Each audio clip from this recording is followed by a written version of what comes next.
tardes a todos. Muchas gracias por haber venido a la presentación del segundo libro que hace Juan con nuestra editorial, con nuestras ediciones.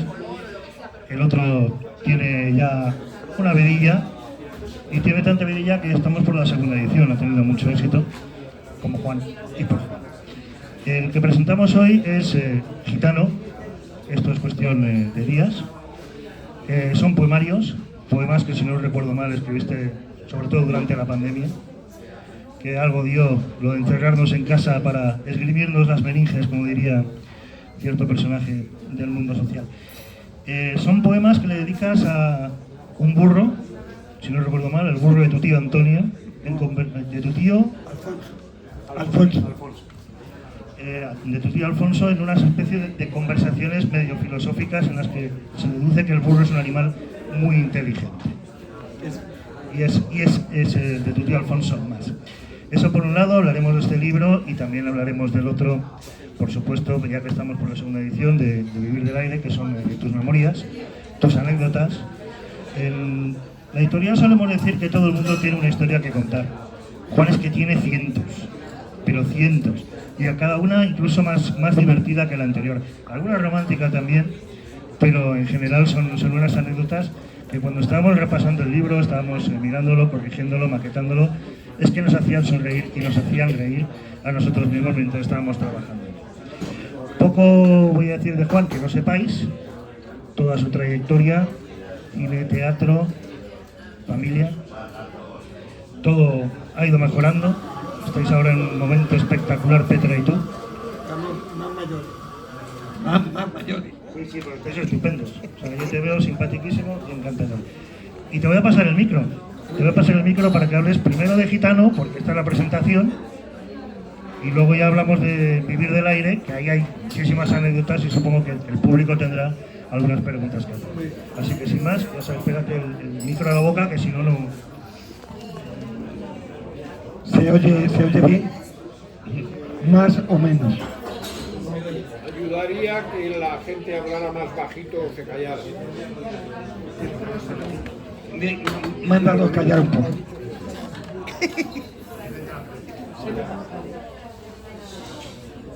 Por favor, el ala de los borrachos se ruega que hablen un poquito más bajo.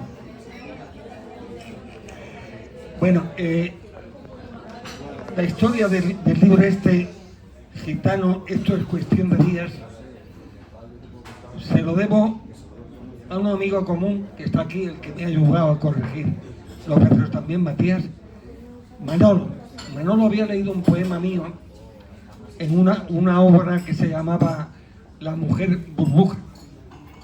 Y entonces, cuando la pandemia, que no teníamos nada que hacer, dijo, ¿por qué no escribes poesía? Digo, yo no he escrito más que una o dos.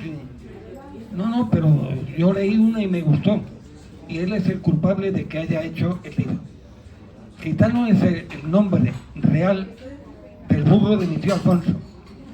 Mi tío Alfonso era de Montánchez, del pueblo, y se pescaba unos pedos que se caían. Yo le acompañaba por todos los pueblos alrededor de la feria, en los mercados, y el cabrón del burro se sabía venir por la noche, porque él venía dormido, y yo delante en el burro con él, de todos los pueblos de alrededor. Recuerdo una vez que no nos matamos de milagro por el camino de la sierra viniendo de los toros de Montánchez. Y lo de es cuestión de días es que una de las cosas que me ha obsesionado, y no hay día que no piense en ello, es en la muerte. La muerte, tengo también aquí un primo mexicano que lo de la muerte le sonará. El primo mexicano es nieto del hermano del padre de Petra. De la guerra, se pasaron a Francia y le dijeron, ¿dónde queréis ir? ¿A Moscú o a México? Se fue a México y ahora ha vuelto a estudiar aquí. Entonces, el padre de Petra, que era un tipo estupendo, recuerdo que cuando no nos casamos por la iglesia, la familia de Petra, no está por aquí el hermano, ¿no? Me buscaban como la mafia para matarme. Porque había que, a pesar de ser el padre rojo, el hijo quería que nos casáramos por la iglesia, y la hermana, y la otra hermana. está la hija de... Está la hija del susodicho, que es la editora. Para compensarme. Entonces nos fuimos a casar a Gibraltar, porque aquí no casarse por la iglesia era imposible. Y vinieron el abuelo, o sea, el padre del padre de Silvia, la madre, Petra y yo.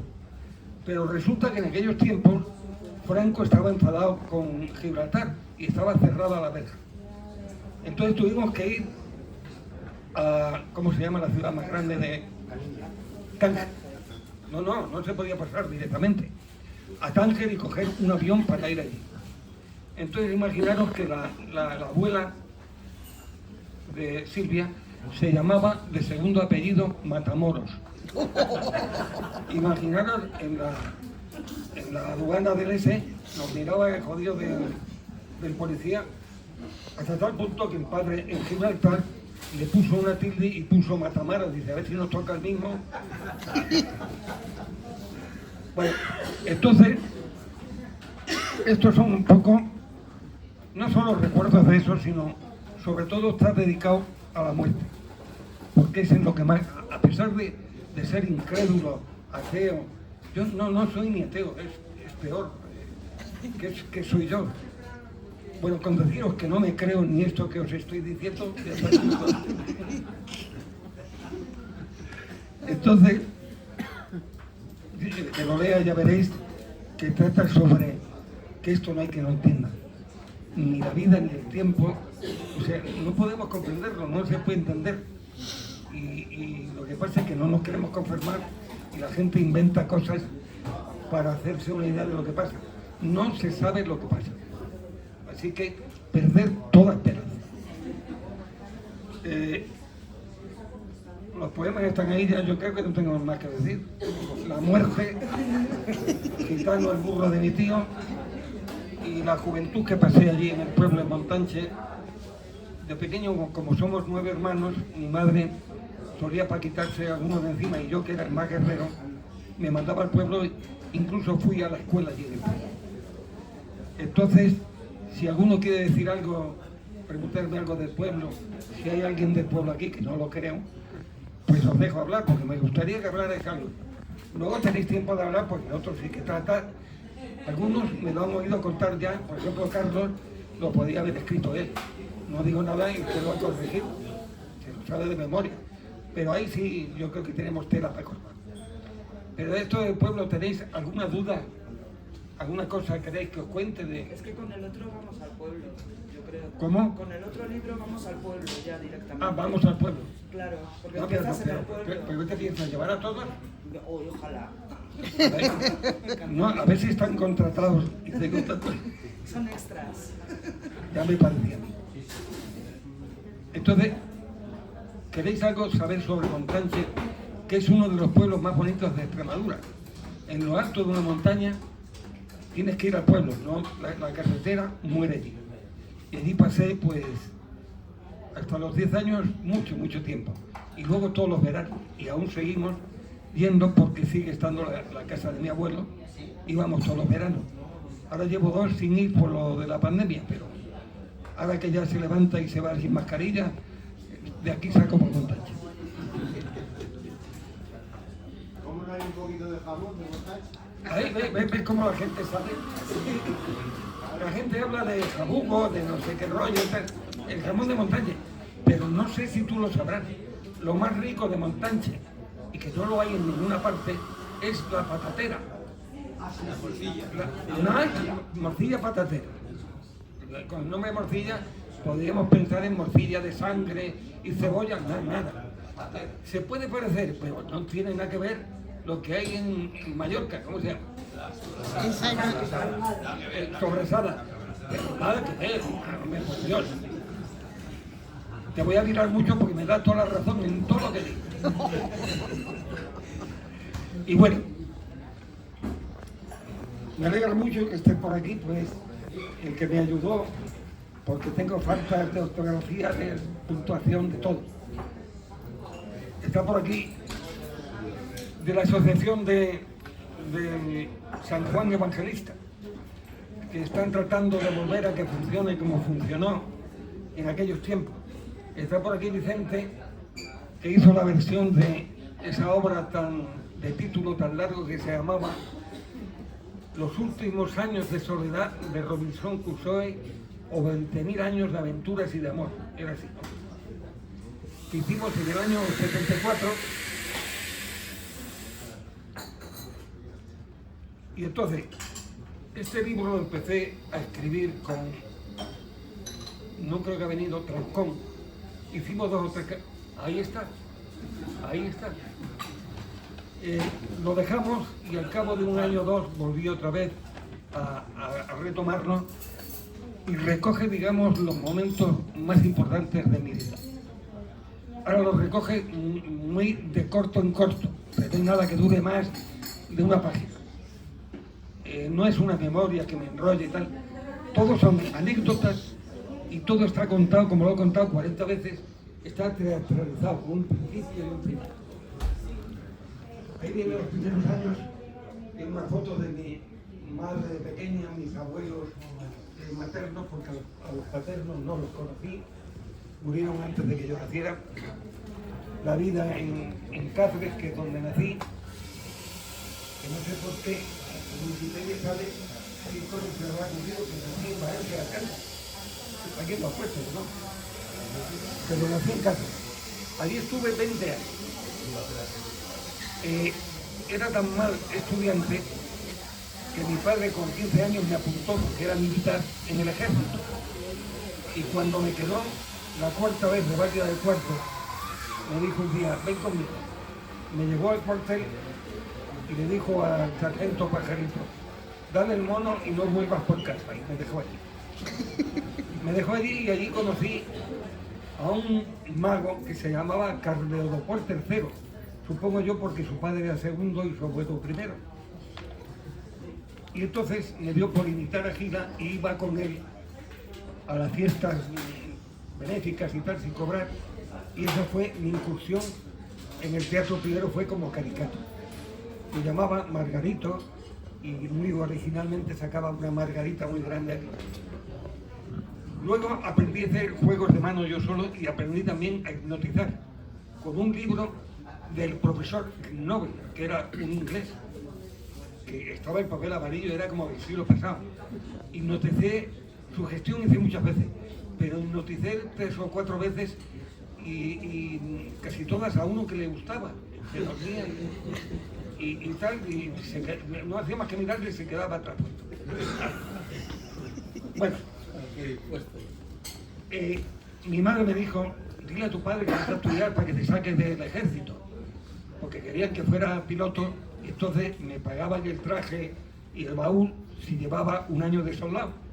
Y yo estuve 4 años de soldado, pero no iba, porque mi padre era militar, era amigo del coronel y no iba. Total que no, me quedaron 5 veces hasta probar rebelia de cuarto, 8 suspensos en quinto, os lo juro por mi santa madre, y en sexto batí todos los récords, me quedaron 14 y teníamos 8, las 8 y 6 que me quedaban de... Había entonces, era rebelia de sexto, de quinto. Total que no sabían qué hacer conmigo, ya me dijo, ¿por qué no te presentas a perito industrial? Y me apuntaron en una academia, me fui a Béjar, me presento a perito industrial y apruebo de ingreso. Yo no sabía nada, no sé qué pasó. Entonces me tiré el primer trimestre del año 59 en Béjar jugando al póker. No fui jamás a la escuela, no, ni la conocí. Y el último día le pedí 20 duros a uno porque no tenía dinero ni para el viaje. Había perdido lo de los libros, los cargadores, la materia, todo. Y eché cuentas y saqué justo para llegar a Cáceres, que me tomé un café en el Paseo de Cánovas y me sobraron 6 pesetas. Llegué allí y mi padre dijo, bueno, como somos 9, para que estudien todos hay que trasladarse a Madrid. Y pidió a Madrid. Y yo me vine con él a Madrid en el segundo trimestre, porque mis hermanas estaban en las Carmelitas, estaban estudiando en pleno curso. Llego a Madrid y me voy a la Escuela de Peritos Industriales que está ahí en Atocha, en la calle que va de Atocha a la siguiente plaza. Y lo mismo, estuve 3 o 4 días y lo dejé. Entonces me apunté con Eugenio Olmos, me apuntó en la Escuela de Arte Dramático. Y es acojonante porque me presento al ingreso, que no exigían más que saber leer y escribir y recitar una poesía, una escena cómica y otra dramática. Yo, por supuesto, preparé la Feria de Jerez de José María Pemán, porque era la que recitaba el director de la escuela, que era el que vivió en parte del final de la guerra. ¿Os acordáis? No sé qué, ganaba el Ejército Rojo, ¿cómo se llamaba? Ese. Lloraba todas las inauguraciones de la escuela, lloraba. La escuela estaba en la calle El Pena y tuve como profesor a don Manuel Vicenta, a un montón de gente de actores antiguos. Me presento al ingreso y yo estaba en un grupo con doña Amparo, que era una actriz. Hacíamos unas obras clásicas y me presenté y terminó. Al día siguiente voy y le digo, ¿qué tal? Y me dijo, no has estado mal, no te hemos calificado para que no figure, porque como ya tienes el libro de calificaciones con 10 fotografías, las de reválida de cuarto, y no os he dicho que a la de sexto me presenté otras 4 veces y cada presentación era una foto. Más que un libro de calificaciones parecía un álbum de fotos.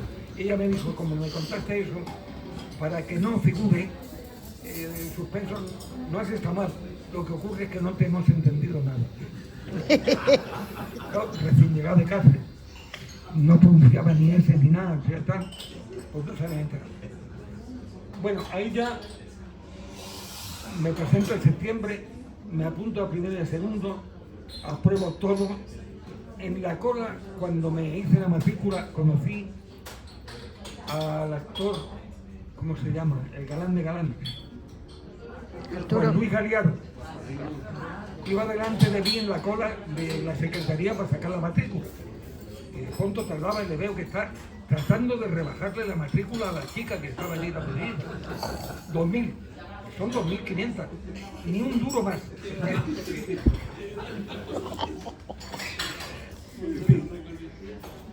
Justamente el neurólogo que voy ahora fue neurólogo suyo. Y me da a entender que se murió porque le dio un cáncer, fumaba mucho, y que me ha salido una cosa, me ha salido una película, y retrasó, llegó un momento en el que se tenía que morir. Y lo que me dejó ver es que le pusieron algo para que muriera cuanto antes porque estaba muy mal. Porque yo le hablé al neurólogo de esto de la muerte. Digo, estos días, y no te preocupes, la mayor parte, he visto mucha gente que muere, la mayoría de la gente que se mueren tan tranquila. Mira, Galiardo, fíjate cómo era, que parecía que tenía siempre un vaso de whisky en la mano cuando hablaba. Dice, cuando se dio cuenta y le puse la inyección, que sabía que se iba a morir, cambió. Empezó a hablar de la gente cercana, de un hijo que tenía. Dice, solamente he visto uno que se ha muerto con rabia, así que no tengas miedo. Y eso no me lo creo. Juan, en los poemas, como has dicho que lo has inspirado un poco porque cada día piensas en la muerte. Cada día, cuando me miro en el espejo. ¿Y hay algún poema que refleje eso, que nos pueda Todo. menos el que más te guste? Bueno, ¿Quieres? pero ahora mismo así, sin anestesia. En frío.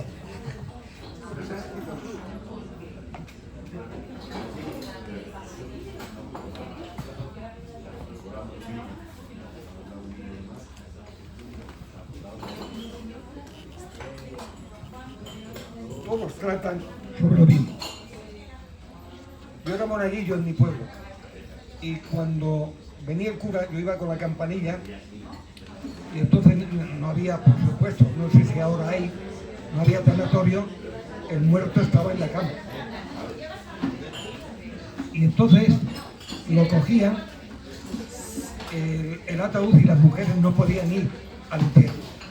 Lo llevaban a la iglesia y este es un poema sobre el momento en el que el ataúd paraba en la iglesia y el cura rezaba un respaldo.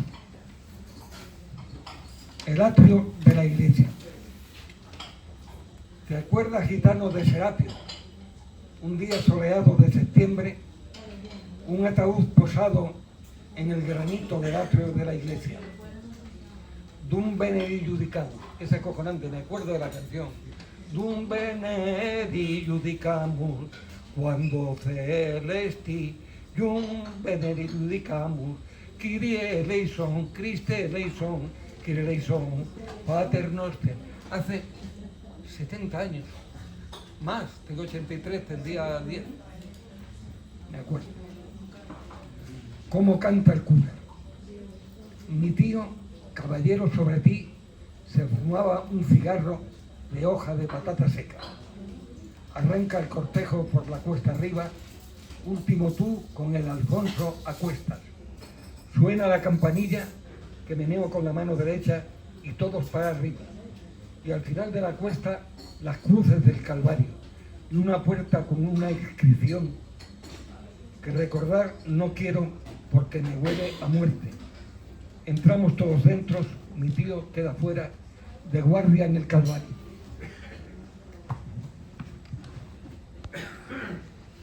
Y luego recogida y para abajo, con gitano delante y los deudos detrás. Después, ya sabes, a casa de ti en paro, a esperar que la noche se cierre y para casa como siempre, soñando en duermevela por la empedrada calle con un ruido de voces apagadas, guau guaus de perros, herraduras y lejanas campanas. ¡Bravo!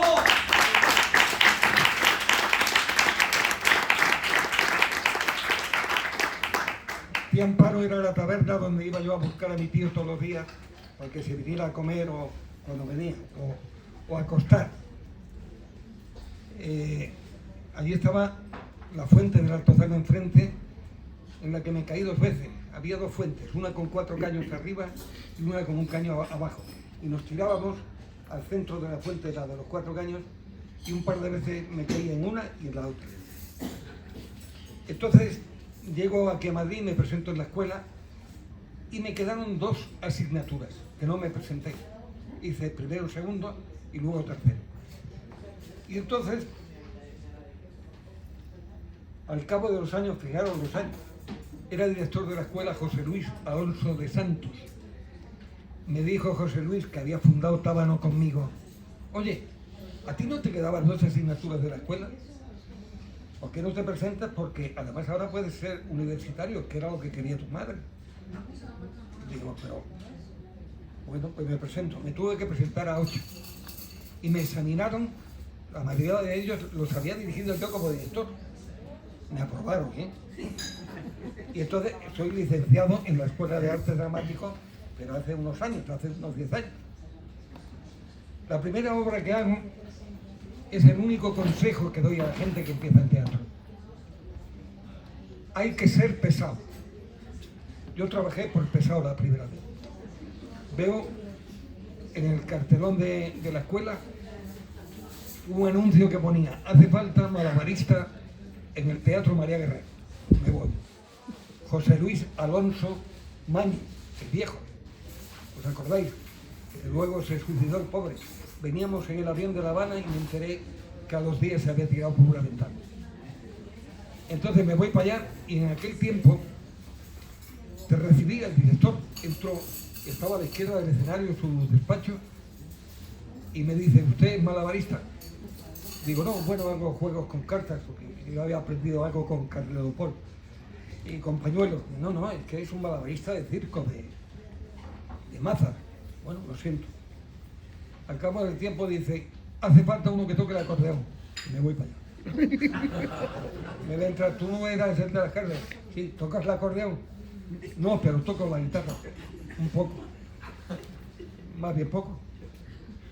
Pero es que es en un barrio de París y hace falta que sepa tocar el acordeón. Bueno, lo siento.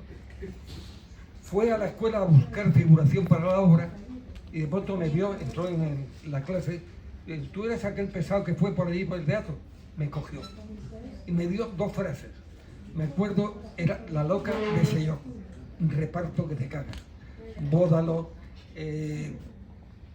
Landa, las hermanas García Ortega, Amelia de la Torre, Julieta Serrano, era impresionante. Eso que cuentan de Bódalo, de que si yo oía el partido durante la función, yo lo vi allí, hacía de trapero y tenía una peluca, y llevaba un casete, y cuando jugaba, no sé si era el Real Madrid el que lea, durante la función se lo ponía. Entonces, la primera obra que trabajo fue La loca de Sayo, y ya decía, las palomas vuelan como volaban después del diluvio, separadas. Entonces yo, imagínate, llegado de Cáceres, por fin trabajando en un teatro nacional. Ahí después trabajé con varios directores, digamos, siempre buenos, pero normales, digamos. Luis Escobar, Tamayo, Osuna. Recuerdo con Luis Escobar hay una anécdota muy graciosa. Tenía un ayudante que se llamaba, que era profesor en la escuela, don Huberto Pérez de la Osa, muy amanerado. Y entonces cuando estaban montando una obra clásica, y entonces este subía para dirigir el coro, el ayudante, y los colocaba y tal y cual. Y entonces había uno, era el comendador de Ocaña, y era el pueblo que se revela, y con una ballesta estaba uno así, y este le estaba diciendo cómo coger la ballesta, y se oye la voz de Escobar en el patio de butacas: cuidado, Huberto, que te matas. La había puesto al revés.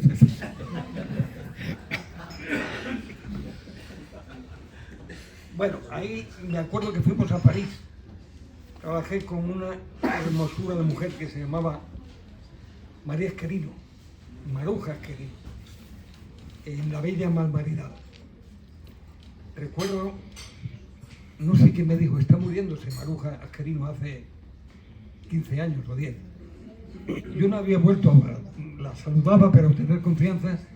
Me dijeron, está muy sola, y me fui a verla en un hospital que hay por allí, por la parte de allá.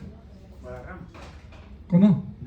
No, aquí en Madrid, pero es muy conocido. Y entonces fui a verla, ¿qué tal, cómo estás? En un momento que ella se durmió algo, me dijeron los al lado, le han dado 24 horas. Y le dije, ¿qué te gustaría tomar? Y dijo, un helado de menta. Y tengo el honor de haberle llevado un helado de menta y que se lo comiera antes de irse para Autobahn. Entonces, a mí me ha pasado como a don Juan Tenorio. He trabajado en las compañías más comerciales, fuimos al Teatro de las Naciones a París, y luego he trabajado en lo que se llamaba Teatro de Cámara y Ensayo. ¿Os acordáis? Se llamaba Teatro de Cámara y Ensayo porque la censura no le permitía hacer más que 3 funciones y levantaban un poco más la mano. Y Aitor de Goirizelaya, ¿alguien oyó hablar de él? Luego se hizo mago también, no, de estos que leen las cartas. Ilusionista. No, de los que leen las cartas. Adivino. Como tú. Medio. Él es lector de cartas, entre otras cosas. Y entonces montamos, que fue luego la primera obra que yo dirigí, La Escuela de los Bufones. Y entonces, poco después de trabajar, trabajé en Bodas de Sangre con Tamayo. Allí fue tremendo porque nos pegaron un pateo. Entonces, la madre, la Salvador, que era la mujer de Ibáñez Menta, el primer actor avanzaba hacia el público y entonces ella dijo, el pateo como no ha sido para mí, y avanzó. Ya fue imposible, ¡oh! Y se tuvo que echar para atrás. Y nos queríamos salir y Tamayo, no, ahí, pero joder, si es que están... Entonces era mucho más divertido ir al teatro. Por ejemplo, donde tú estrenaste una cosa, Negro asesinado... Graciofagia se llamaba así. Sí. Un pateo también. Bueno, seguramente estaba yo. Yo me acuerdo que patear, pusieran lo que pusieran. Era el Teatro Nacional de Cámara y Ensayo. El español. En Y el el español. follón fue tal que en la planta de arriba, donde estaba pues, otro público distinto, hubo enganchones y a mi mujer le cayó el botón de un abrigo de alguien, de un enganchón en la cabeza. Bueno, Era un ambiente estupendo. No, el ambiente te voy a contar yo peor. Se les ocurre montar una obra y se llamaba Hitler, que era una apología de Hitler